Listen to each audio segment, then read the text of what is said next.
Bien, mesdames et messieurs, bonsoir, bienvenue pour ce conseil communautaire. Avant de passer la parole au maire de la commune qui nous accueille, Saint-Jean-d'Arvey, je vais simplement, vous confirmer que le quorum est bien atteint. Je ne vais pas faire un appel du coup nominatif, on va gagner quelques minutes. Je vais simplement indiquer les pouvoirs que nous avons reçus. Serge Tichkevitch a donné un pouvoir à Éric Delomo, Philippe Gamin à Jean-Marc Léoutre, Martin Noblecourt à Pierre Brun, Philippe Villermet à Alain Caraco, Arthur Bonneveux à Jean-Benoît Cirino, Claudine Bonilla à Isabelle Duneau, Daniel Godard à Sabrina Hérinck, Alexandra Turnard à Sylvie Kosca, Marie Perrier à Hervé Ferrou-Platet, Alexandre Génaro à Grégory Bazin, Jean-Pierre Fressoz à Corinne Wolf, Brigitte Beauchaton à Josette Rémy, Bruno Stellian à Benoît Perroton, Vincent Boulnois à Anne-Marie Barouti, Martine Lambert à Jean-Maurice Venturini, Chantal Jorda à Sandra Ferrari, Jimmy Baba à Sarah Rotelli, Claire Plateau à Jean-Pierre Cassaza, Corinne Charles à Franck Morat, Max Joly à Céline Vernaz, James Allais à Michel Dien, Laila Karoui à Walter Sartori et enfin Philippe Cordier à Loïs Chassot. Il y a pas mal de congrès qui retiennent d'ailleurs certains de nos collègues indisponibles ce soir. Et avant de commencer nos travaux, donc, comme je l'indiquais, je vais donner la parole au maire de la commune de Saint-Jean.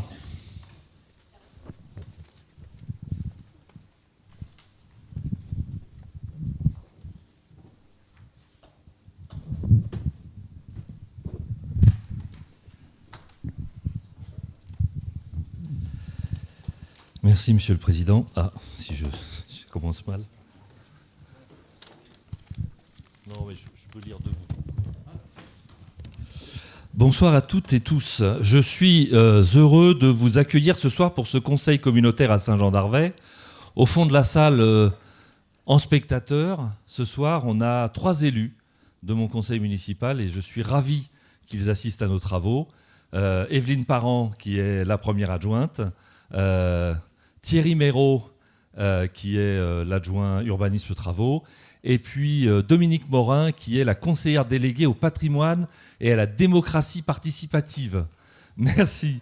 Alors, au-delà de la commune, vous êtes sur le plateau de l'Alès, et au nom de Jean-François, Stéphane, Luc, Thierry, Jean-Pierre et moi-même, nous sommes heureux de votre présence sur ce plateau qui a une spécificité. N'être pas dans la Combe et pas dans les Bauges. Mais cela nous va bien. C'est sans doute ce qui nous rapproche des communes dites du Piémont. Hein, Jocelyne ? Pour revenir à Saint-Jean-d'Arvey, nous sommes 1810 habitants à vivre sur un village d'une superficie de 1300 hectares, composé de 800 hectares de forêt. Le village est apprécié pour son exposition ensoleillée, sa vue panoramique. La commune a su conforter l'installation depuis des années d'un pôle de commerce, des services de proximité indispensables. Pour faire plaisir à Dominique, son petit patrimoine bâti comprend des fours à pain, des bassins, des lavoirs, des croix de mission. De nombreux sentiers parcourent la commune. Il y a un arboretum, il y a un verger conservatoire, la grotte à Carhaix, les peintures rupestres, 2 via ferrata. Bref, tout ceci pour vous dire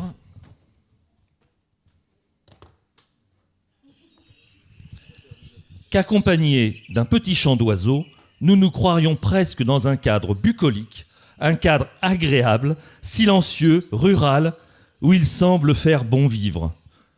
Et pourtant, avec 7 à 8 000 véhicules par jour en saison qui traversent notre village, vous comprendrez mieux à la lecture de ces chiffres mon attachement avec mon amie Sandra, maire des déserts, à défendre la ligne Chambéry-Montagne pour un tarif qui soit le plus bas possible. Mais revenons à notre conseil communautaire. Monsieur le Président, vous avez été élu pour mettre en œuvre notre projet commun, notre ambition, le projet de l'agglomération que nous avons tous voté. C'est ce qui doit nous guider dans les 2 ans et demi qui nous restent. Et je veux remercier l'ensemble des vice-présidents qui ont accepté leur mission dans un temps aussi court pour certains. Nous sommes au service de l'agglomération pour rendre ce projet fonctionnel et efficace pour nos communes et les habitants de Grand Chambéry. Être au service de nos habitants et non de nos ambitions est ce qui doit nous guider chaque jour. Je vous souhaite et je nous souhaite une belle séance.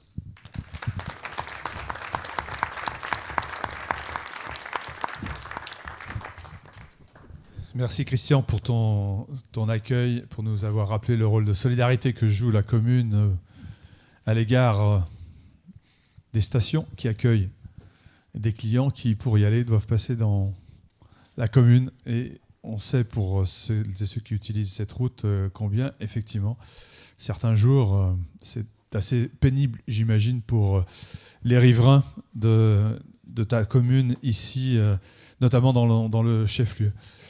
Je voudrais, avant de commencer nos travaux, te remercier aussi pour l'invitation qui est sur nos tables, pour que l'on soit nombreux sur l'inauguration de la nouvelle école élémentaire le 16 novembre prochain à 17h30. Je crois savoir que c'était prévu plus tôt, en l'occurrence aujourd'hui, et que tu as eu la délicate...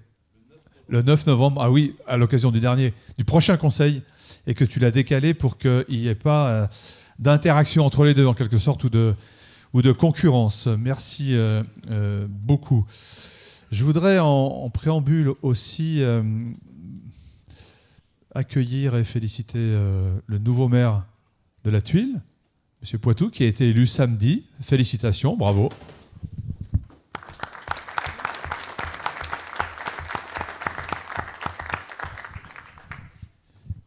Tout nouveau maire, et donc qui sera automatiquement dans le bureau. On y reviendra tout à l'heure. Et puis quelques éléments d'autres d'information.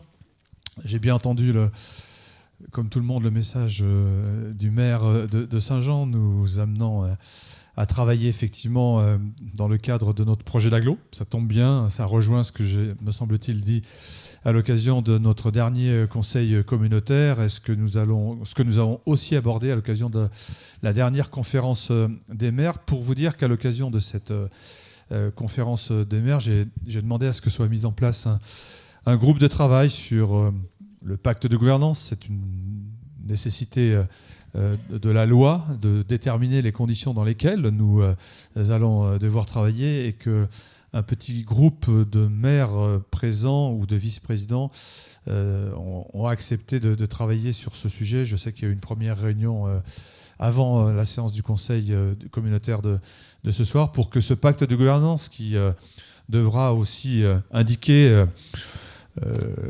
le rythme des rencontres, les présentations en commission, comment elles doivent se faire, s'assurer qu'effectivement tous les documents qui sont présentés en commission soient bien adressés aux conseillers communautaires à l'issue de ces travaux, pour qu'ils soient pleinement informés.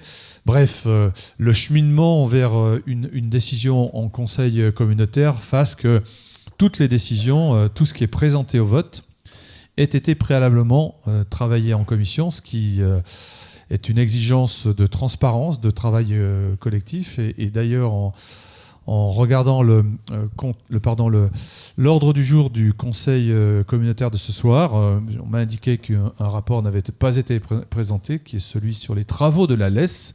C'est le rapport numéro 33. Et donc, il faut qu'on s'applique ce que l'on dit. Donc, le rapport numéro 33 sera présenté à l'occasion d'un prochain conseil communautaire, après avoir été présenté en commission. Il n'y a pas d'urgence. On s'est assuré qu'avec le CISALB, que nous pourrions le présenter le 9 novembre. Mais voilà une traduction concrète, 9 novembre, puisque c'est la date du prochain conseil communautaire, qui se tiendra à Saint-Baldoff, avant celui du mois de décembre, qui, comme il faut respecter la tradition, le 21 se fera à Saint-Alban-Lès, où je suis sûr que nous serons accueillis avec quelques agapes. N'est-ce pas, monsieur le maire ? C'est le terme. J'ai vu plusieurs d'entre vous ce matin à l'inauguration de l'abattoir de Chambéry, puisque, effectivement, aux côtés du conseil départemental de la Savoie, qui est intervenu à 75%, l'agglo a contribué à cet investissement qui va rendre plus performant, et aussi avec un souci de l'accueil des animaux dans de meilleures conditions. Donc, un équipement tout à fait intéressant auquel nous avons participé plusieurs ce matin. Pour votre information, si j'ai un rendez-vous avec la préfète de région ce lundi au titre de l'agglomération, peut-être aborderons-nous les questions du contrat de plan État-région sur sa dimension mobilité.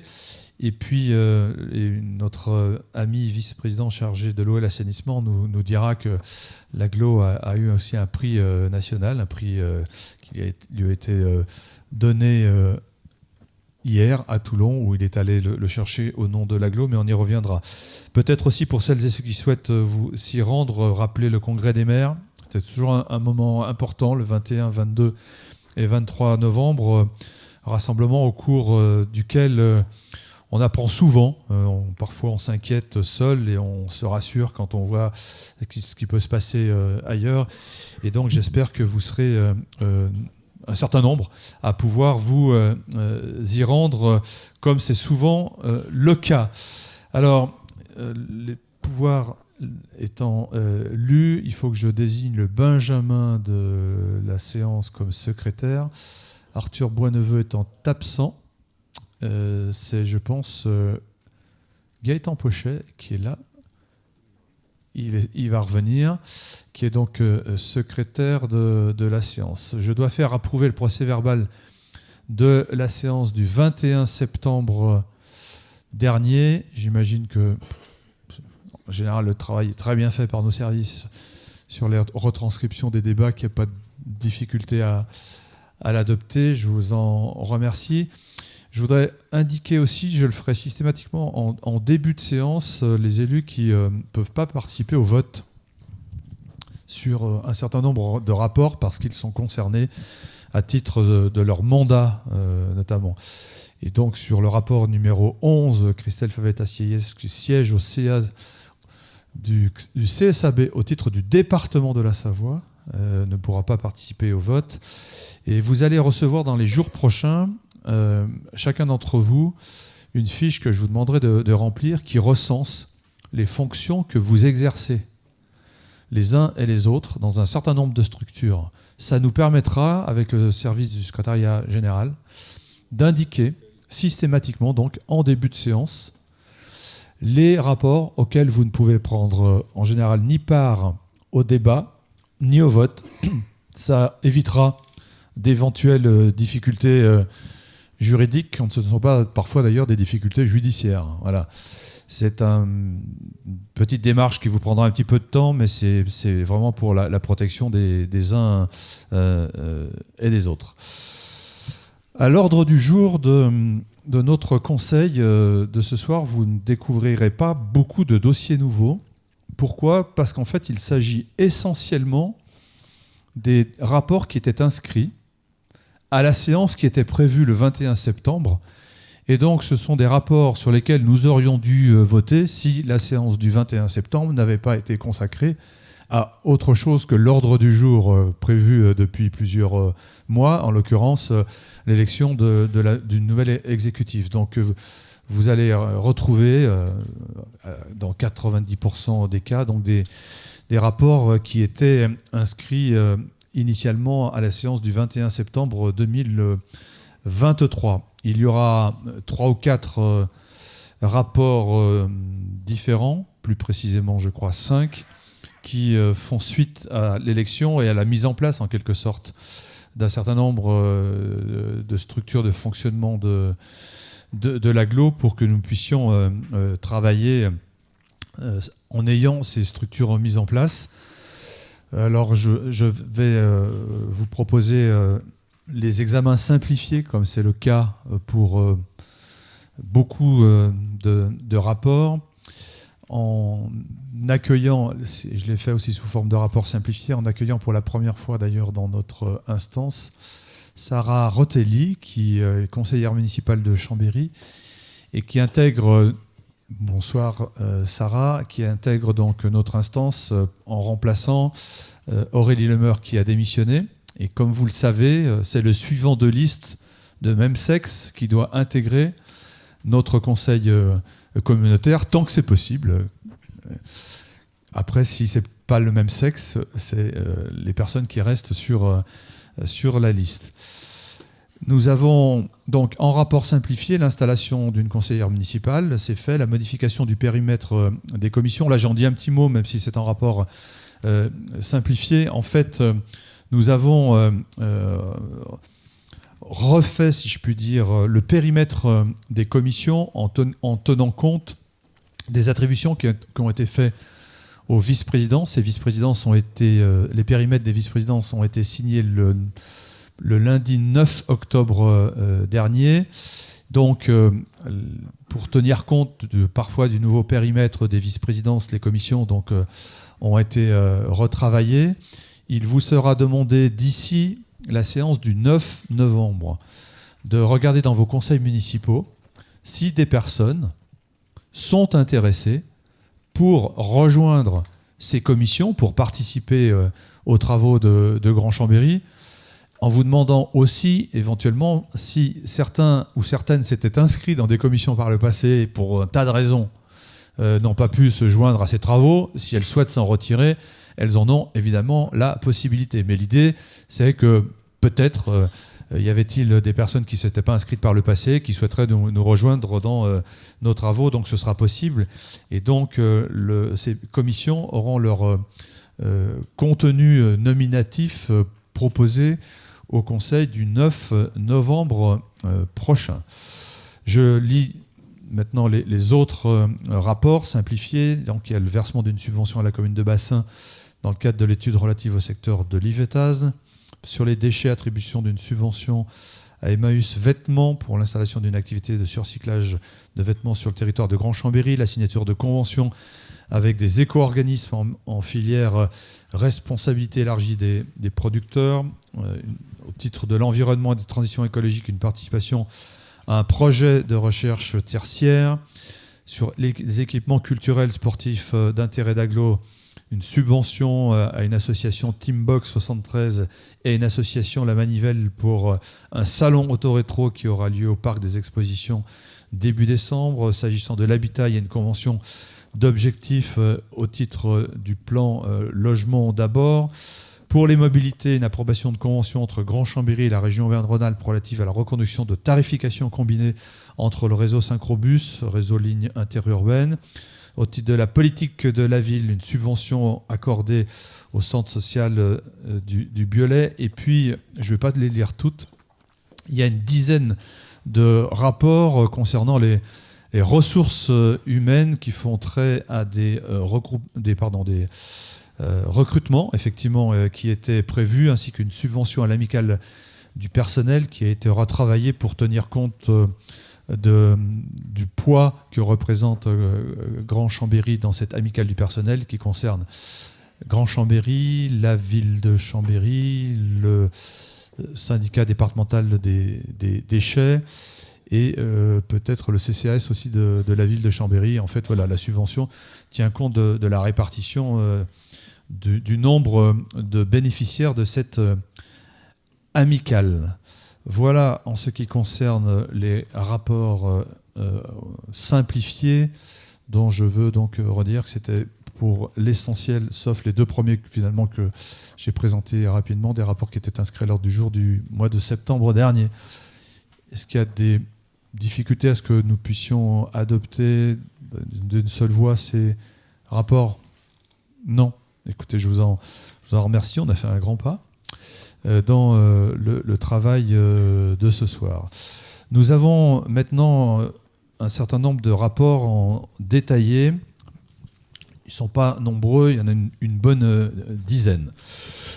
Nous avons, là, c'est lié à la mise en place des instances de fonctionnement et de travail de l'agglo, la détermination du nombre de membres de bureau. Bon, j'aurais pu indiquer qu'elle se fasse en simplifié, mais s'il y avait des questions, je veux bien y répondre. En fait, ce qui vous est proposé, c'est de reconduire le même nombre de membres du bureau qui préexistait avant l'élection du mois de septembre dernier. Je vous rappelle que sont membres du bureau de droit l'ensemble des maires de Grand Chambéry, les vice-présidents et un certain nombre de membres dont le nombre avait été fixé en début de mandature, il y a un peu plus de 3 ans. Et il avait été indiqué qu'il y aurait 52 membres dans ce bureau. Donc je vous propose de reconduire ce nombre, ce qui du coup ne bouleversera pas du tout le fonctionnement de l'agglomération. Il n'y a pas de changement majeur. J'ai échangé avec celles et ceux qui éventuellement avaient des doutes pour être maintenus et visiblement tout le monde souhaite continuer le travail. Mais je vous lis cette liste auquel vous rajouterez du coup les vice-présidents et le président lui-même, en l'occurrence moi-même, puisqu'on en est membre de droit, les vice-présidents.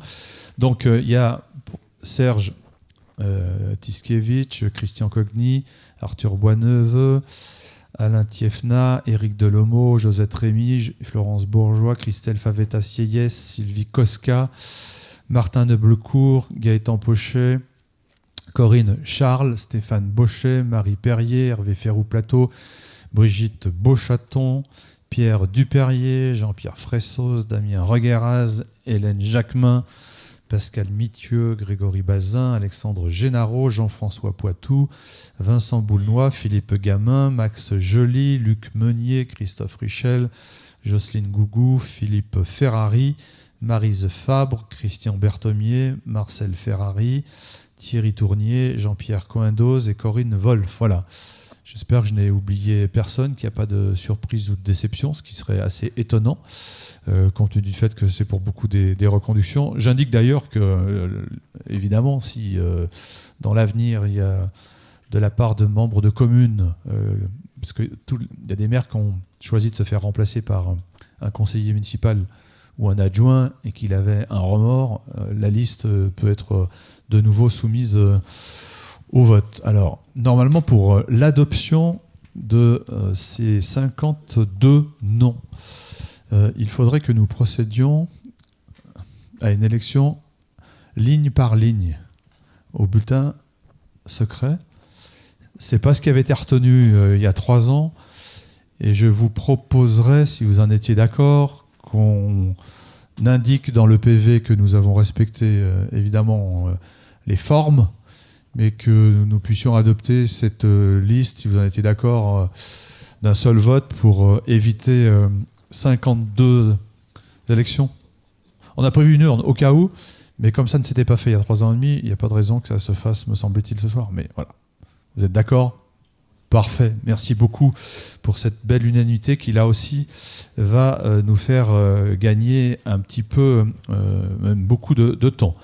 Voilà, c'était le rapport numéro 24, détermination du nombre, 52, 25, élection des membres du bureau de Grand-Chambéry. Et je vais passer au rapport numéro 26, qui est un rapport détaillé que va nous présenter Luc Berthoud, qui est un rapport financièrement, pour le coup, très conséquent. Oui, merci. Bonsoir, chers collègues. Il vous est proposé de ratifier la convention financière entre l'Université de Savoie-Mont-Blanc et Grand-Chambéry sur un projet qui est vaste, mais là qui est pour une première étape avec la réhabilitation et l'extension de la bibliothèque universitaire du campus de Jacob-Belcombette, qui était attendue depuis fort longtemps, notamment par Madame le maire de Jacob. Il vous est rappelé que nous avons pris la compétence relative à l'enseignement supérieur universitaire par un arrêté préfectoral en 2019 et que nous sommes aussi engagés au titre du volet enseignement supérieur dans le cadre du contrat de plan État-région qui couvre la période 2021-2027 dans la restructuration du campus de Jacob. Et la bibliothèque date de plus de 50 ans, même s'il y a eu des travaux avant l'an 2000.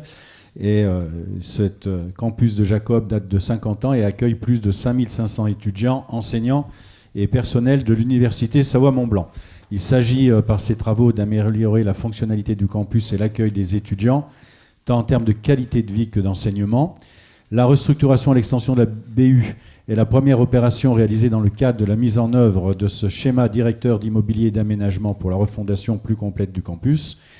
Le premier projet, c'est assurer pleinement les fonctions du lieu culturel de l'université, d'accroître sensiblement le nombre de places de travail, s'adapter aux besoins des utilisateurs, augmenter le nombre de documents en libre accès et d'améliorer nettement leur présentation au public. On parle de plus de 60 000 volumes directement consultables, plus 65 000 en réserve, d'améliorer l'organisation des collections non accessibles au public, je viens de vous en parler, d'assainir les magasins pour assurer les conservations sur le long terme et créer donc une réserve qui soit vraiment sécurisée. Et puis aussi, à l'occasion, et ce n'est pas le moindre, réorganiser les bureaux des personnels. Le coût de l'opération s'élève à plus de 21 millions d'euros, financé à hauteur de 6 millions par l'État, 7 millions par la région Auvergne-Rhône-Alpes, 3 millions par notre collectivité, 3 millions par le département de la Savoie, et tout ça au titre du 15e contrat plan État-région. Et puis il y a 2,7 millions qui sont hors ce contrat, avec la sollicitation du fonds Réno-État. Donc la présente convention est destinée à formaliser les relations entre l'université et notre collectivité pour ce qui concerne le financement apporté par cette dernière à l'opération de restructuration et l'extension de la bibliothèque. Il vous est rappelé dans la convention les années de financement, en sachant que tout ça a pris un peu de retard, mais les 3 millions sont prévus d'être versés par tranche en 2023, 24, 25 et 26, avec pour chaque année un montant différent et bien sûr à réception des acomptes et des états récapitulatifs des dépenses qui seront engagées. Et puis on n'a pas oublié de revenir sur la partie communication en expliquant qu'il faudra que notre logo soit le plus présent possible pour concrétiser notre participation financière. Il vous est donc proposé d'approuver cette convention de partenariat et d'autoriser le président ou son représentant à signer cette convention et tous les documents qui s'y rapportent. Voilà, Monsieur le Président, chers collègues. Merci, Monsieur le Vice-président. C'est effectivement travaux très conséquents qui sont les bienvenus, attendus depuis de nombreuses années pour que l'enseignement se fasse dans de meilleures conditions sur notamment le campus de Jacob Belcombette, campus historique de l'université Savoie-Mont-Blanc. On aurait pu espérer que ces travaux soient inscrits à l'occasion du plan de relance, mais l'État ne l'avait pas retenu et du coup il a été rattrapé, si je puis dire, à travers la procédure du contrat de plan État-région. Voilà. Lourd engagement collectif. J'imagine que c'est dans un enthousiasme qu'on va accompagner l'université Savoie-Mont-Blanc qui joue un très grand rôle effectivement sur les territoires de Savoie et Haute-Savoie. Pas d'opposition, pas d'abstention, je vous en remercie beaucoup. Alors on a un rapport numéro 27 qui est une convention de bonne pratique agricole pour la mise en œuvre de la tarification préférentielle de l'eau pour les exploitations agricoles. Alors ça concerne à la fois Daniel Rochex et en lien avec Madame Sandra Ferrari sur ma gauche. Merci. Daniel ? Oui, merci Monsieur le Président. Donc bonsoir à toutes et à tous. Je présente cette délibération en accord avec Sandra Ferrari, donc la vice-présidente donc chargée de la forêt, de l'agriculture et de la ruralité. Je me permets de rappeler que cette délibération avait été travaillée auparavant avec Jean-Pierre Fressoz et aussi je l'en remercie. Depuis 2010, il existe un dispositif tarifaire préférentiel pour les agriculteurs avec des règles de bonne pratique agricole. Vous les retrouverez, donc, cette grille tarifaire et les bonnes pratiques agricoles dans la convention qui est jointe en annexe à la délibération. L'objectif de cette délibération est de mettre en place un tarif sécheresse complémentaire à la tarification préférentielle, permettant en cas d'activation de la situation de crise, et là c'est bien les 4 niveaux de situation, donc on a rappelé juste au-dessus au niveau de la délibération, qui est la situation de vigilance, situation d'alerte renforcée et avec situation de crise. Donc c'est bien dans ce cas-ci qu'elle sera mise en place, d'appliquer un tarif exceptionnel pendant la durée de la période de la crise. Le calcul s'effectuera au prorata de la consommation de l'année. Ainsi, le volume calculé sur la période de crise sera facturé au tarif spécifique, dit tarif de crise correspondant à 50% du tarif conventionnel. Le volume calculé pour la période hors crise sécheresse sera facturé au tarif de base de la convention. Donc pour rappel, donc le tarif préférentiel est de 80 centimes d'euros hors taxe du mètre cube. Donc on est à 50% pour le tarif exceptionnel en situation de crise, je le rappelle, donc c'est 40 centimes d'euros hors taxe du mètre cube. Enfin, le tarif d'abonnement selon le calibre du compteur a été réactualisé. Donc, je vous propose d'approuver la convention de bonnes pratiques agricoles pour la mise en œuvre de la tarification préférentielle de l'eau pour les exploitations agricoles de l'ensemble du territoire de Grand-Chambéry. Et vous avez aussi en annexe qui est concerné sur la partie agricole, la typologie, et d'autoriser le président ou ses représentants à signer les conventions à intervenir avec les exploitations agricoles éligibles au dispositif de tarification préférentielle de l'eau pour les exploitations agricoles. Merci Daniel pour la présentation. Des choses qui avaient été présentées en commission il y a déjà quelques semaines. Voilà. Une question. Oui, Maryse Fabre a une question. On va vous passer un micro pour la postérité de vos propos. Ça serait dommage qu'on ne vous entende pas.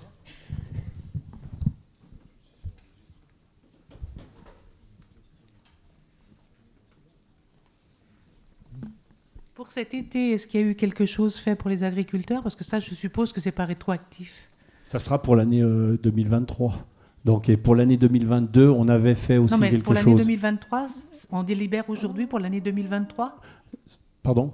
On délibère aujourd'hui pour l'été 2023? Pour l'été 2023, et je pense qu'on avait fait quelque chose pour l'année 2022. On avait fait justement ce calcul et on avait appliqué la délibération. On avait vu avec les agriculteurs et on leur avait appliqué, je dirais, les 50%. Mais c'était un peu compliqué et du coup, là, on le fige et on dit que c'est au prorata de la période de crise, c'est-à-dire que sur 12 mois, si on a 4 mois de crise, c'est sur ces 4 mois, suite au relevé en fin d'année de leur consommation d'eau, où on déduira et on fera appliquer à 50%. D'accord. Voilà. Mais l'année passée, on l'avait déjà fait, pas sous cette forme-là, et là, on le finalise par cette convention, cette délibération. Merci pour la précision qui était effectivement utile concernant l'année 2023.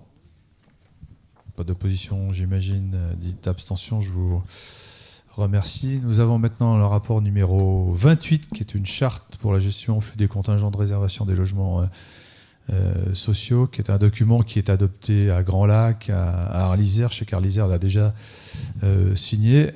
Ils nous ont pris de court, qui est un document identique et qui vise à indiquer comment les flux de logements sociaux se font en termes de réservation. C'est une obligation issue de la loi. C'est Gaëtan Pochet qui nous en dit un mot. Merci Président. Il s'agit en effet d'une obligation réglementaire, législative même, qui donne à notre communauté d'agglomération de nouvelles responsabilités en matière de gestion de notre contingent et de gestion des demandes et des attributions de logements sociaux sur notre territoire. Pour faire court, on va passer de ce qu'on appelle une gestion en stock à une gestion en flux. Ce sont des termes un peu barbares, mais qui, lorsqu'il y aura attribution par nos commissions d'attribution, ne ciblera plus physiquement des logements déterminés, mais permettra en fait de les attribuer en fonction des logements libérables, le moment venu, lorsqu'ils seront libérés. Ce qui d'ailleurs permettra de déconnecter l'attribution de ces logements du mode de financement particulier dont ils ont fait l'objet. C'est un peu technique, mais pour faire court, ça permettra de davantage fluidifier les attributions de ces logements. Et aujourd'hui, Dieu sait qu'il y en a besoin sur une agglomération où nous avons plus de 6200 demandeurs de logements sociaux pour environ 1000 attributions annuelles. Fluidifier, je le disais en premier temps, avec aussi une logique de rapprochement de l'offre et de la demande dans notre territoire.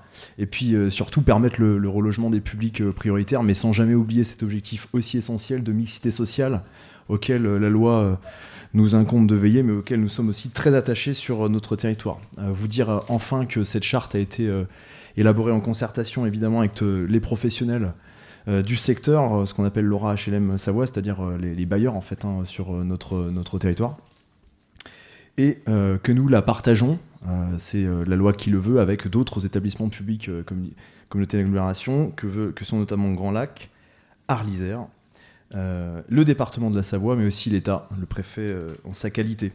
Alors évidemment, c'est une année d'expérimentation, alors du coup, on va avancer et évaluer en marchant, et il y aura un groupe de travail qui permettra, au bout de la première année, qui est piloté d'ailleurs par les professionnels eux-mêmes, de l'évaluer et de l'ajuster si cela est nécessaire. Voilà. Pour vous indiquer enfin que ce qui relève de notre contingent, parce qu'en fait notre communauté d'agglomération est très active historiquement en matière de logement, puisque sur les 5 dernières années, elle a notamment attribué 11 millions d'euros au profit du logement social des organismes ou des particuliers.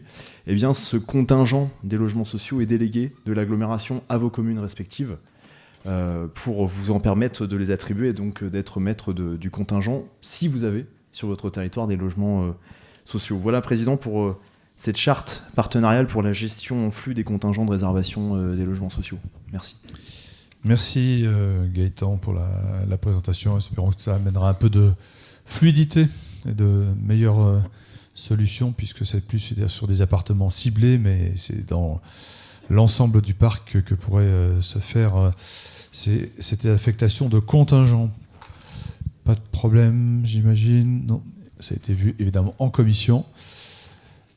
Je vous remercie. Il est donc adopté. Je vous propose de passer au rapport suivant, le 29, et je pense que c'est Christophe Pierreton qui nous le présente. Merci Monsieur le Président. Donc, je vous présente une délibération. Donc, c'est l'avenant numéro 3 à la Convention de délégation de services publics de transport et de voyageurs, donc en lien avec Jean-Marc Léoutre.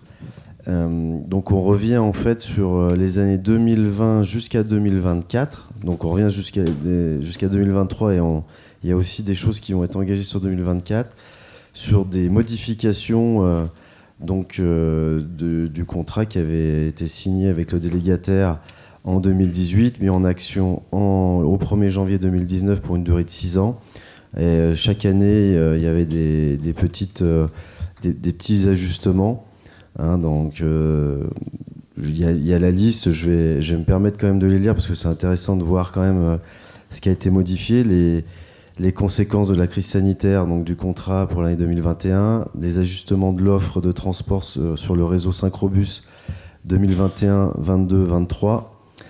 L'impact définitif de l'intégration des dernières lignes scolaires des Bauges dans le périmètre du contrat, l'évolution de la gamme tarifaire juillet 2022 et juillet 2023, la mise en place d'un tarif spécial pour les week-ends qui ont précédé Noël 2022, la mise en place d'opérations de contrôle renforcées, la modification du programme d'enquête, l'impact de la réorientation de la politique de renouvellement des bus sur les coûts de maintenance 2022, 23 et 24, les renforts de moyens sur le service Synchro Access, le coût de commercialisation des tickets SMS, des ajustements dans le PPI de l'autorité délégante, des ajustements dans le PPI du délégataire, l'évolution de certains seuils des objectifs qualité en 2022 et 2023, la prise en compte de l'actualisation provisoire du forfait de charge sur les futurs acomptes,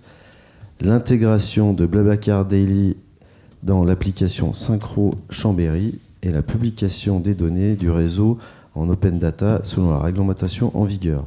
Et donc toutes ces adaptations décrites correspondent à une augmentation de 2 737 000 euros, soit 2% du forfait de charge par rapport à l'avenant numéro 2. Donc le projet d'avenant numéro 3, que je vous ai présenté, après le détail avec toutes les annexes, mais qui montre un peu tous les ajustements faits sur ces 3 ans et même 2024. Merci Christophe pour cette présentation. Gros document, bien résumé.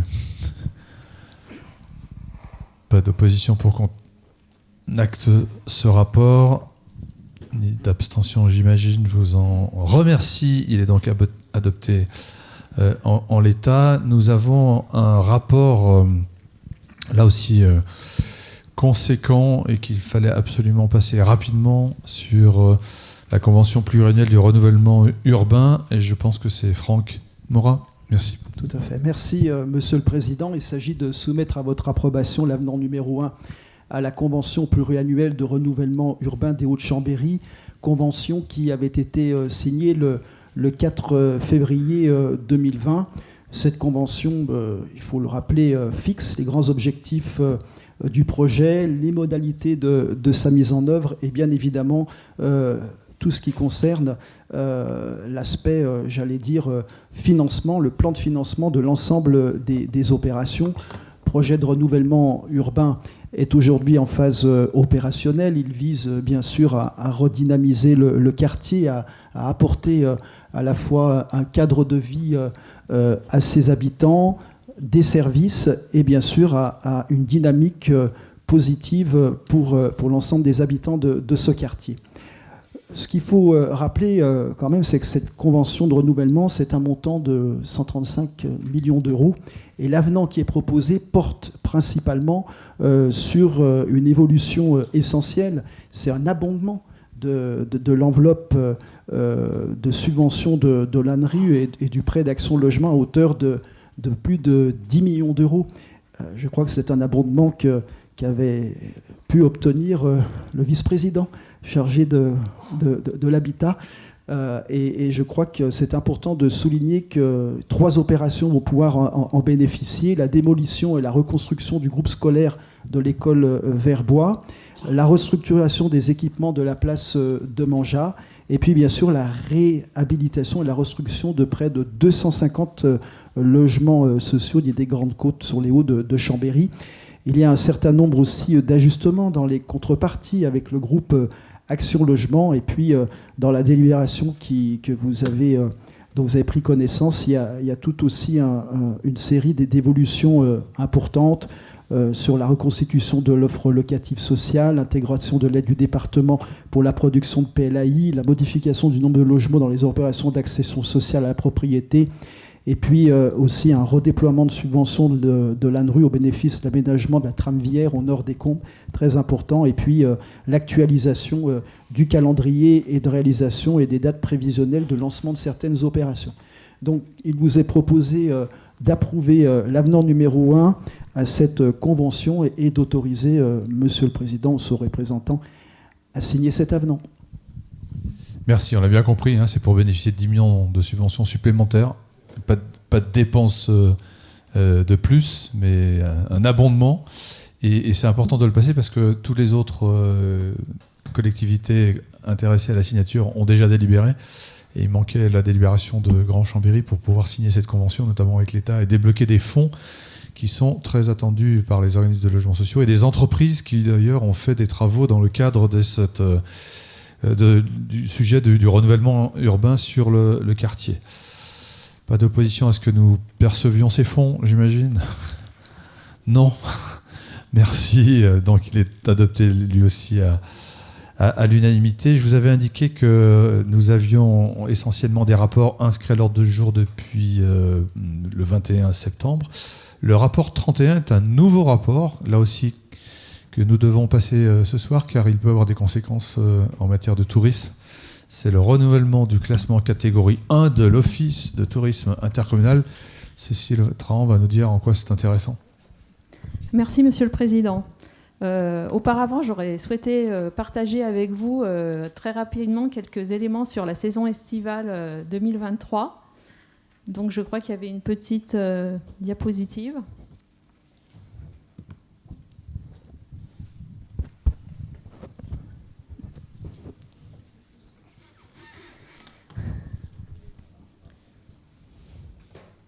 Bon, je vais commencer sans la diapositive. Elle arrive de le dire.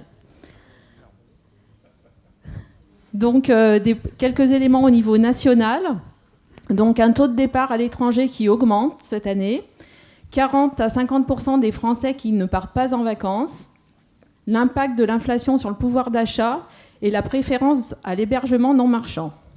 Plus particulièrement donc, à l'Office du tourisme, 36 000 personnes renseignées dans nos 6 bureaux d'information touristique entre le 1er juin et le 18 septembre. Une marque qualité renouvelée avec un taux de conformité de 94%. Des visites guidées plébiscitées, donc plus 47% par rapport à 2022. 3 partenariats événementiels mis en œuvre. Donc ces 3 partenariats, pour votre information, ce sont les petits baroudeurs donc, qui se sont déroulés à Saint-François-de-Sales, Chambéry Quelle Histoire et le biathlon Summer Tour. Ensuite, un départ à la retraite et 2 nouvelles recrues. Plus particulièrement pour la destination Chambéry-Montagne. Des taux d'occupation hôteliers qui oscillent entre 66 et 78% selon les mois, Donc on voit qu'on est quand même au-dessus de la moyenne de Savoie-Mont-Blanc. Une saison peu homogène selon les gammes d'établissements. Un cœur de saison, donc au mois de juillet, qui n'a pas été à la hauteur des attentes. Une durée moyenne des séjours qui tend à diminuer pour le secteur locatif. Des inégalités entre prestataires d'activités de loisirs. Des restaurateurs un peu pénalisés par donc, l'inflation et la météo, qui est soit très mauvaise, soit très chaude. Moins de réservations de dernière minute dans le secteur hôtelier. Du coup, je vous propose de passer à la délibération, qui est donc la demande de renouvellement du classement en catégorie 1 de notre office de tourisme intercommunal. Il est rappelé que Grand Chambéry s'est engagé dans une démarche de schéma de développement touristique du territoire, entériné par le vote le 31 juillet 2017 du schéma de développement touristique, qui est en cours d'actualisation pour la nouvelle période. En application de la loi NOTRe, le processus de fusion des offices de tourisme a abouti à la constitution de l'EPIC, Grand Chambéry Alpes Tourisme, au 1er mai 2017. Donc, tous les offices du tourisme font l'objet d'un classement qui garantit une cohérence, une qualité et une homogénéité des services qu'il offre aux visiteurs des différentes destinations de vacances en France. L'office du tourisme GCAT est donc classé en catégorie 1 par arrêté du 21 décembre 2018 et possède la marque qualité tourisme depuis le 6 septembre 2018. Et il vient d'être renouvelé donc le 4 septembre 2023. Ce classement est prononcé par arrêté préfectoral pris pour une durée de 5 ans. Compte tenu de ces éléments, il est donc aujourd'hui nécessaire de procéder à la demande de renouvellement du classement de l'Office tourisme intercommunal. Le classement mis en place par le ministère du Tourisme identifie 2 catégories, de la catégorie 1, la plus élevée, à la catégorie 2, et les autres offices qui sont non classés. L'office de catégorie non classée est une structure dans les communes qui souhaitent mettre en valeur leur patrimoine touristique sans entrer dans une démarche de reconnaissance de ces efforts par l'État. L'office de catégorie 2, structure avec un classement qui ouvre droit à la dénomination touristique de la commune ou de l'EPCI accueillant l'office du tourisme.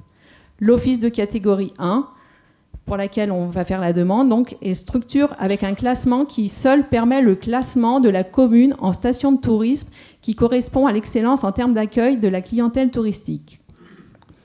L'arrêté du 16 avril 2019 fixe les critères de classement des offices de tourisme. Donc accessibilité et accueil, cohérence des périodes et horaires d'ouverture avec la fréquentation touristique, accessibilité de l'information à la clientèle étrangère, exhaustivité, qualité et mise à jour de l'information touristique, support d'information touristique, écoute du client, engagement dans une démarche promouvant la qualité et le progrès, moyens humains et la recueil des statistiques et la mise en œuvre de la stratégie touristique locale. Donc, outre le gage de qualité d'accueil dont bénéficieraient les clients de Grand Chambéry Alpes Tourisme, le renouvellement du classement de l'Office tourisme intercommunal constitue un préalable donc à la démarche de classement en commune touristique, puis, le cas échéant, en station touristique. Le classement commune touristique donne droit aux avantages suivants. Autorisation temporaire de vente et distribution de boissons alcoolisées lors de manifestations à caractère touristique, agrément donné à des agents municipaux pour assister la police municipale lors d'événements, déplafonnement de la part de facture d'eau non proportionnelle au volume consommé, prise en compte de la population non permanente dans les règles d'ouverture des débits de boissons en fonction de la population. Le classement station de tourisme offre les avantages du classement commune touristique auxquels s'ajoutent donc les avantages suivants. Majoration de l'indemnité des maires et adjoints, surclassement démographique, perception directe des droits de mutation pour les communes de moins de 5 000 habitants et qui est automatique pour les communes de plus de 5 000 habitants. Donc, par rapport à toutes ces démarches, le calendrier prévisionnel est donc le suivant. En automne 2023, démarche donc de renouvellement de demande de classement de l'Office de tourisme intercommunal de Grand Chambéry Alpes Tourisme. De novembre 2023 à janvier 2024, délivrance de l'arrêté préfectoral de classement de l'Office du tourisme intercommunal de Grand Chambéry Alpes Tourisme. Et donc, à partir de janvier 2024, vous aurez la possibilité, pour ceux qui le souhaitent, donc, d'engagement par les communes éligibles de la démarche de classement en commune touristique, puis le cas échéant en station touristique. Donc, en conséquence, il vous est proposé d'approuver la démarche de renouvellement de classement de l'Office du tourisme intercommunal qui ouvrira la possibilité aux demandes de classement en commune touristique, voire en station touristique aux communes éligibles. Merci pour nous avoir dit quel est l'intérêt effectivement de ce classement, ses conséquences, et d'avoir profité pour nous donner une image de la saison touristique passée sur le territoire de Grand Chambéry. Est-ce qu'il y a des questions à notre collègue? Non, sur ça, Cécile. On est tous d'accord pour évidemment demander ce classement. Je vous en remercie, le rapport est adopté. J'en profite pour vous indiquer que je me suis rendu au nom de Grand Chambéry le 6 octobre dernier à Prague. J'ai fait un aller-retour. Il y avait le congrès mondial de la route, qui est un très gros congrès international où vous avez pas loin de 4000 participants pendant une semaine. Et en fait, à l'occasion de ce congrès, est choisie la ville qui organise un congrès tout aussi technique, mais de moindre importance, mais quand même 1500 personnes par jour pendant 4 jours, et que c'est la commune de Chambéry qui l'organisera, avec une candidature qui avait été portée par Grand Chambéry, la ville, Savoie Expo, et qu'il fallait aller à ce congrès pour signer la convention d'engagement. C'est un congrès mondial. La dernière édition s'est passée au Canada en 2022. C'est tous les 4 ans. Donc la prochaine édition, ça sera du 10 au 13 mars 2026. Vous voyez le temps qu'il faut pour organiser, puisque c'est un très très gros congrès avec beaucoup d'exposants, des entreprises qui doivent être présentes pour prendre en charge les coûts de cette manifestation. Je sais qu'il y aura aussi un championnat de chasse-neige, m'a-t-on dit, c'est obligatoire. Et donc, je ne sais pas s'il y aura de la neige en mars, mais on me dit que ça se fait très bien avec du sable ou de la sciure. Voilà. Et que nous aurons à organiser, je crois, dans 2 ans, un championnat de France sur le territoire pour préparer justement l'épreuve du championnat du monde. Voilà. Ça amènera des touristes en quelque sorte, mais c'est surtout des ingénieurs spécialisés dans les problèmes de résilience routière et de viabilité hivernale qui viennent de toute la planète. Voilà, c'est une bonne nouvelle pour l'hôtellerie et le tourisme de notre territoire de Grand Chambéry. Voilà, ça me permet de vous donner une information d'actu. Il reste un rapport que va nous présenter Daniel Rochex, qui est le rapport d'activité 2022 sur le prix et la qualité des services publics de l'eau et de l'assainissement. Et à cette occasion, il va nous parler... il a plusieurs informations à cette occasion. Allez, oui. Daniel. Oui, merci Monsieur le Président. Vous avez en annexe de ce rapport les 184 pages de ce rapport d'activité 2022. Je vais vous faire grâce de vous passer toutes les pages une par une. Donc, je vous ai préparé avec les services une synthèse à l'aide d'un diaporama. Et justement, avant tout, ça me permet de remercier toutes les personnes du service qui ont travaillé à la constitution de ce rapport, et surtout la responsable communication qui l'a mise en forme à la fin, qui est Bénédicte Vialet. Et je le ferai dès que j'irai dans le service, mais dès demain, notre directeur du service des eaux qui est là, Jérôme Cimetière, que vous voyez derrière vous, il va aller sa main, qui est arrivé dans le service depuis le 18 septembre. Donc ça me permet aussi de vous le présenter. Comme ça, si vous voulez discuter avec lui de thématiques eau, il sera à votre écoute. De le faire dès demain aux personnes du service. Merci Jérôme. Donc, le petit diaporama, donc un rapport d'activité 2022. Alors c'est un peu réchauffé, on est en octobre 2023, mais donc du coup vous n'allez peut-être pas tout retrouver ce qui se passe actuellement, donc il faut faire un petit peu un effort de mémoire pour se rappeler ce qui s'est passé sur l'année 2022 au niveau du prix et de la qualité des services publics de l'eau et de l'assainissement.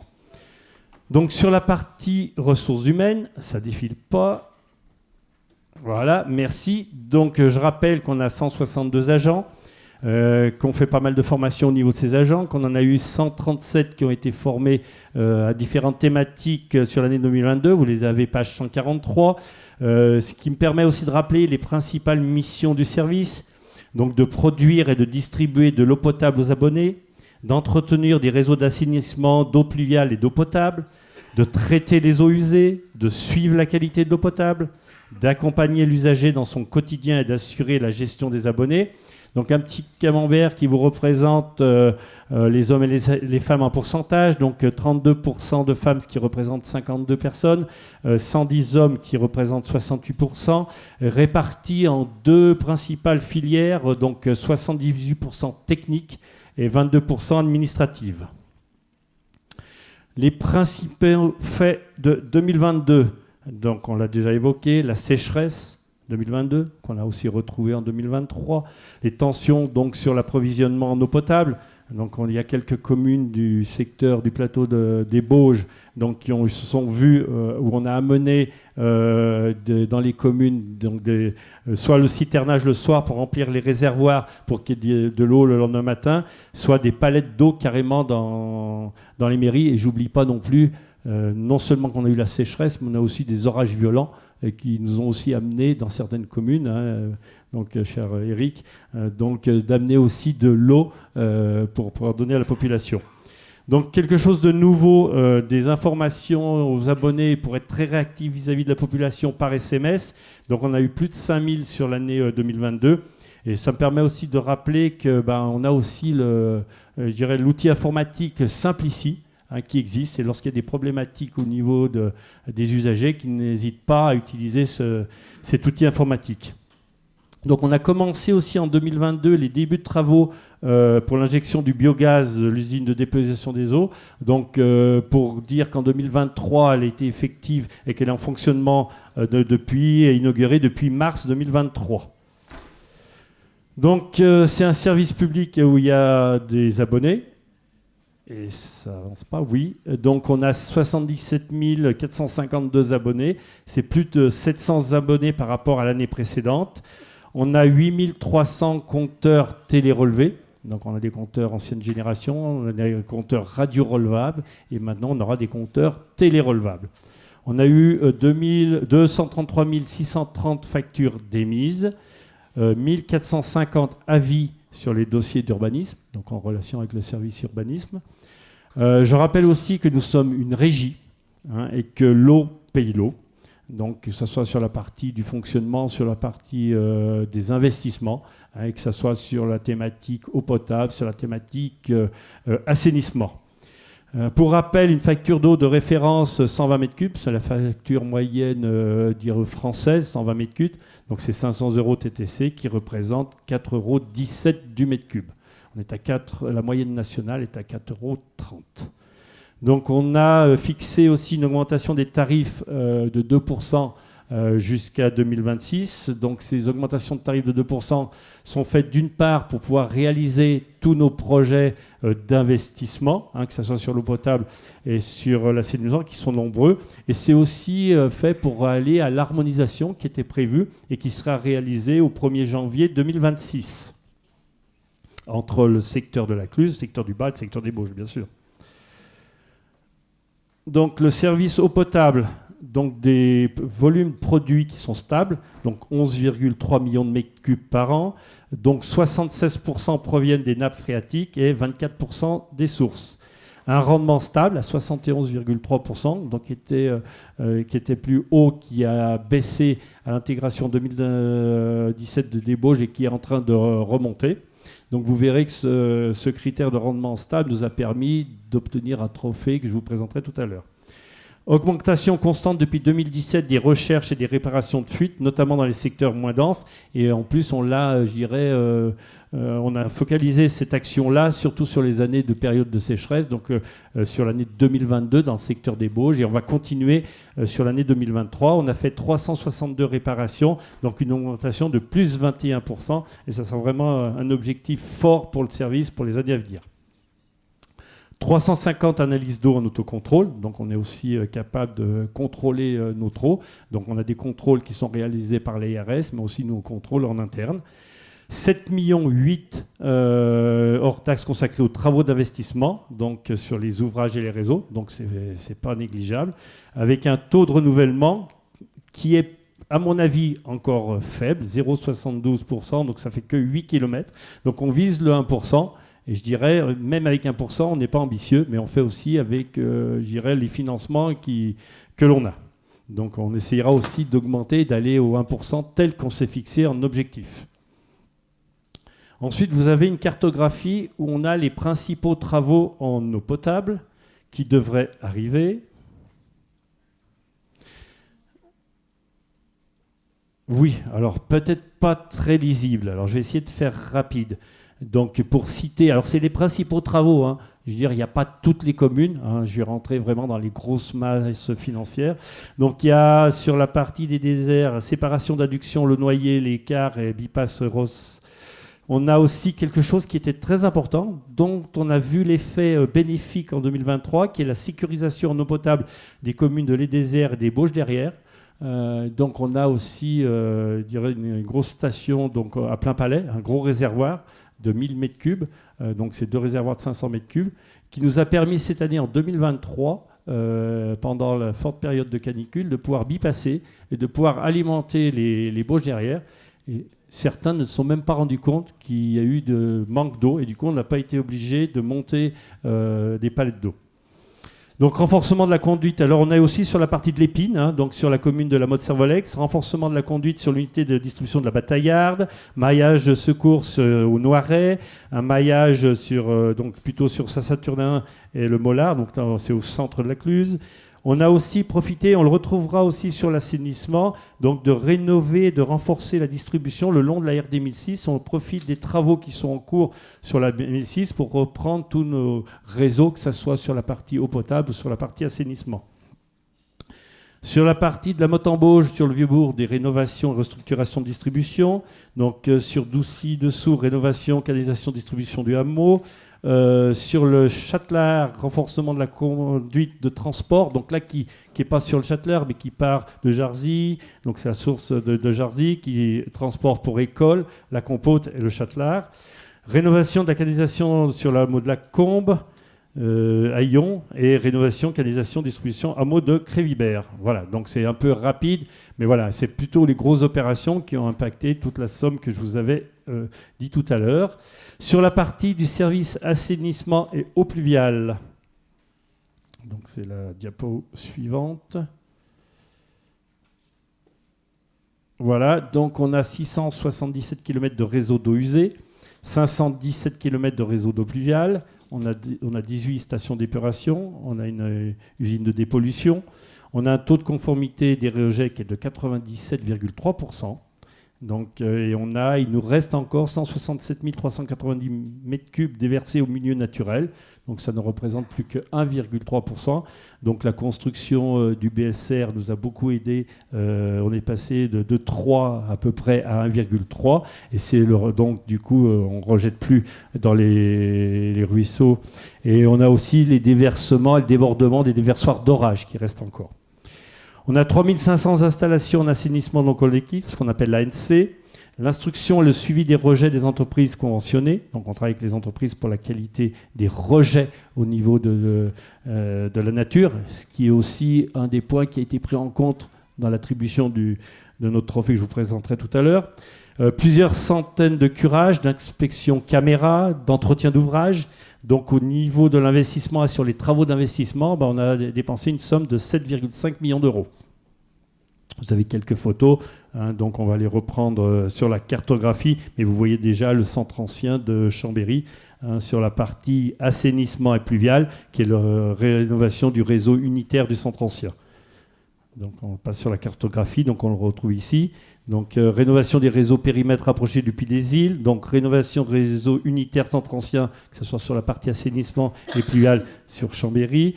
Donc sur l'UDEP, l'unité d'injection du biométhane, vidange des travaux et digesteurs, mise en place d'un tamis sous pression, rénovation de réseaux liés aux opérations de la voirie RD 1006, donc je l'ai dit tout à l'heure, que ce soit sur la partie eau potable ou sur la partie assainissement. Donc au niveau du noyer, démarrage de la construction de la nouvelle STEP. Au niveau de l'écheren, suppression de la STEP du plan d'eau et création d'un poste de refoulement. Voilà les principaux travaux, en sachant qu'on a aussi au niveau des STEP travaillé sur la réhabilitation des filtres. Donc le budget de l'eau et de l'assainissement, donc on a des recettes de 62,5 millions d'euros qui sont issues l'eau paye l'eau, de la vente de l'eau, de la participation au financement de l'assainissement, donc la redevance au niveau de l'assainissement, ce qu'on appelle la FAC, de différentes subventions, souvent l'agence de l'eau, des amortissements, des emprunts. Donc ces recettes permettent de couvrir nos dépenses, qui sont les achats de biens immobiliers, fournitures, services, la masse salariale, la dotation aux amortissements, les capitales de l'emprunt et travaux, ce qui représente 55% sur la part fonctionnement et 45% sur la partie investissement. Sur l'année 2022, donc en CAO, on a 33 marchés qui sont passés, donc qui concernent surtout des travaux, des missions de maîtrise d'œuvre, des achats de produits réactifs, des prestations informatiques. Voilà, j'espère que j'ai été rapide. Vous avez la version informatique dans la délibération et aussi un document. Donc on essaye de limiter. Donc ce sont surtout les personnes du conseil d'exploitation qui ont été destinataires de ce document. Voilà, Monsieur le Président. Donc c'est un donné acte de ce rapport. Merci. C'est un très gros dossier où on y voit des questions de solidarité entre les différents territoires, avec aussi évidemment une dimension environnementale majeure dont chacun comprend bien l'importance vis-à-vis aussi de cette denrée qui devient de plus en plus rare, qui est l'eau, et donc l'usage que nous devons en faire pour la préserver au maximum et pour que les rejets soient des rejets évidemment qui ne viennent pas impacter l'environnement. Mais on a vu qu'il n'y a plus qu'1,3% effectivement qui est rejeté. Il faudra quand même les traiter. Et j'imagine que c'est tout ce travail de qualité qui a été fait au cours des dernières années qui nous vaut donc un prix, et je te laisse l'annoncer. Merci, Monsieur le Président. Donc effectivement, à la suite de cette présentation de ce rapport d'activité, vous avez vu le travail qui est réalisé. Du coup, il y a une récompense, elle est concrétisée. Donc j'aimerais vous rappeler que la gestion de l'eau fait aujourd'hui face à des défis majeurs en lien avec les activités humaines et le changement climatique, la multiplication des périodes de sécheresse, des événements pluvieux moins fréquents mais plus intenses, ainsi que l'émergence des pollutions questionnent nos usages et notre gestion de la ressource en eau. L'urgence de la situation impose de revoir notre politique de gestion de l'eau et d'intégrer l'eau comme une composante à part entière des stratégies climatiques des territoires. Il s'agit de faire de la gestion de l'eau un réel projet politique territorial. C'est pourquoi un label « Territoire d'eau en transition écologique », c'est son nom, en partenariat avec la Banque des territoires a été lancé par Amorce. Ce label « Territoire d'eau en transition écologique » est un outil pour encourager, accompagner et valoriser l'engagement des services d'eau et d'assainissement, transition écologique, de la gestion de l'eau autour de 4 grands axes. Le premier, économie d'eau et adaptation au changement climatique. Le deuxième, protéger les ressources en eau des pollutions émergentes. Le troisième, engager les services d'eau dans l'économie circulaire. Le quatrième, engager les services d'eau dans la transition énergétique. Grand Chambéry, par l'intermédiaire du service des eaux, donc nous avons candidaté à ce label sur la partie eau et sur la partie assainissement. Donc il y avait possibilité, parce qu'il y a des syndicats qui s'occupent que de l'eau et d'autres syndicats qui s'occupent que de la partie assainissement. Nous, on a les deux, donc on a candidaté sur les deux. Tous les candidats ayant obtenu une note finale supérieure à 60% étaient labellisés. Donc pour Chambéry, Grand Chambéry, sur la partie eau, nous avons obtenu 73%. Sur la partie assainissement, nous avons obtenu 77%. Donc il y a, je rappelle, il y a 1100 collectivités qui font partie d'Amorce. Il y a une quinzaine de collectivités qui ont été labellisées. Et il y a 5 qui ont été labellisées sur les 2 thématiques eau et assainissement. Donc hier, j'étais à Toulon, donc au congrès Amorce, avec M. Cyril Girel, que je remercie. Donc pareil, monsieur le directeur, il faudra bien le remercier pour tout le travail qu'il a fourni pour monter le dossier et répondre aux demandes autour de ces 4 grands axes pour recevoir le prix Territoire d'eau en transition écologique. Nous sommes donc doublement labellisés, monsieur le président de Grand Chambéry, et je suis fier de vous présenter ce soir donc, ce prix donc, qui est là. Donc, vous pouvez voir, il sera sur la table. Donc, il sera effectivement mis au service des eaux, mais qui est bien pour notre territoire et pour Grand Chambéry. Ce prix récompense tout le travail qui a été réalisé par les agents des services des eaux au quotidien. Merci. Merci Daniel. Bravo. Ça, c'est une récompense qui vient effectivement après des années de travail, d'investissement qui ont été faits, donc qui est une incitation probablement à continuer dans le circuit de l'excellence pour qu'on reste au niveau national comme collectivité locale de référence, j'imagine. Alors, il y a une suite à cette labellisation.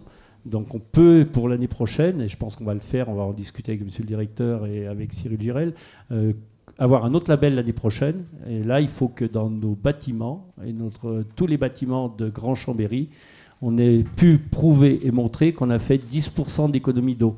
Donc ça veut dire que tous les vice-présidents qui sont là, suivant les différentes thématiques, et tous les directeurs de service, eh ben on les mettra peut-être au boulot, hein, pour que derrière on puisse, et ça sur une durée quand même, c'est pas sur une année, hein, sur plusieurs années, donc baisser nos consommations d'eau de 10%. Bon, ça j'aurai l'occasion d'en reparler. Allez, on va relever le défi. Ah oui. On va s'y mettre tous, là, dans les responsabilités qu'on a à l'échelle de l'AGLO. Bravo et félicitations, vraiment, dites-le au service. Hein. C'est aussi l'implication professionnelle qui permet ensuite d'être labellisé au niveau national. Et cette fierté, elle doit être partagée à la fois par les élus et les agents de notre collectivité territoriale. Merci beaucoup. En espérant que tu retournes l'an prochain au congrès, je ne sais pas où ce sera, peut-être plus à Toulon, mais que tu reviennes avec un prix, ça nous ferait grand plaisir et ce serait mérité.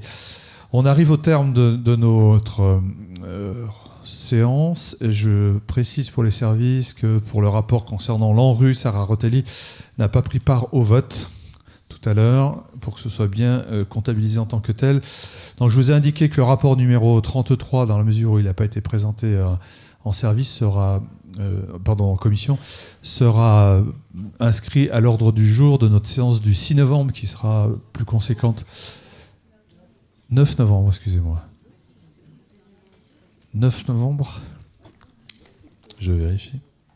Pour pas que vous vous trompiez, que je vous trompe, surtout le 9 novembre, à Saint-Baldoff.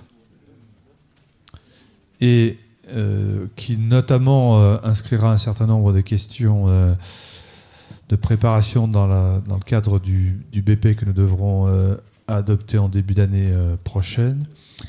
Et tous ces rapports, on aurait pu faire une séance avec la séance du 9 et celle qu'on a fait ce soir, mais en fait on ne pouvait pas attendre parce qu'il y avait un certain nombre de décisions qui étaient importantes, vous avez bien compris, des signatures, et puis il faut que l'AGLO ait l'avance, et d'où cette séance qu'on a effectivement fixée ce soir. 9 novembre, Saint-Baldoff, 21 décembre, Saint-Alban-Lès, et pour celles et ceux qui sont intéressés par la gestion des crises d'inondation, tu as aussi un sujet qui intéresse Daniel, mais pas que. Le CISALB organise un colloque sur la gestion de crises d'inondation le mercredi 29 novembre à 17h. Mesdames et messieurs, chers collègues, à Voglan, salle Bello. Voilà, 29 novembre avec le CISALB. Je crois comprendre que maintenant on peut boire un verre et grignoter quelques petites choses au fond de la salle. Merci pour votre présence, vos travaux, vos participations. Bonne soirée.